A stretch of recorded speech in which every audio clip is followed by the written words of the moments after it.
আসসালামু আলাইকুম। কেমন আছেন বন্ধুরা? আশা করি সবাই ভালো আছেন। আমিও আলহামদুলিল্লাহ আপনাদের দোয়ায় ভালো আছি।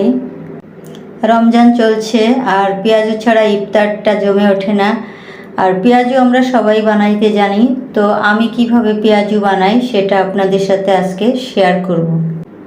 আমি এখানে 100 গ্রাম খেসারির ডাল আগে থাকতেই ধুয়ে নিয়ে ভিজিয়ে রেখেছিলাম। এখন আমি এটা পাটায় বেটে নেব। ডালটা আমি মোটামুটি বেটে নিয়েছি, এটা খুব মিহি করে না বাটলেও চলবে। এখন আমি এর মধ্যে দিয়ে দিচ্ছি কাঁচামরিচ ও পেঁয়াজ কুচি, ধনিয়া পাতা কুচি, লবণ পরিমাণ মতো, হলুদ গুঁড়া, সামান্য কিছু কালো জিরা। এবার আমি সবগুলো উপকরণ একসঙ্গে ভালো মতন মেখে ব্যাটারটা তৈরি করে নেব। ব্যাটার তৈরি হয়ে গেছে। এখন আমি চুলায় একটি কড়াই বসিয়ে দেব।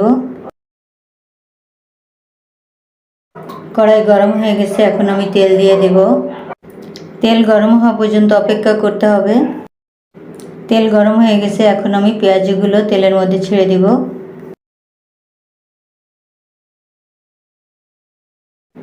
এক পাশ লাল করে ভাজা হয়ে গেলে পেঁয়াজগুলো উল্টে দিব।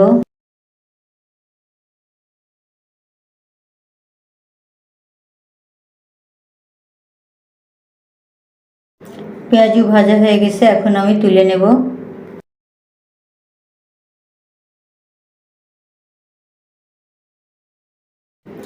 তৈরি হয়ে গেল আমার মজাদার পেঁয়াজু। আজকের এই ছোট্ট ভিডিওটি যদি আপনাদের কাছে ভালো লাগে তাহলে লাইক কমেন্ট শেয়ার করবেন এবং সাবস্ক্রাইব করে পাশে থাকবেন। সবাই ভালো থাকুন, সুস্থ থাকুন এই কামনা করে আল্লাহ হাফেজ। সবাইকে অনেক অনেক ধন্যবাদ।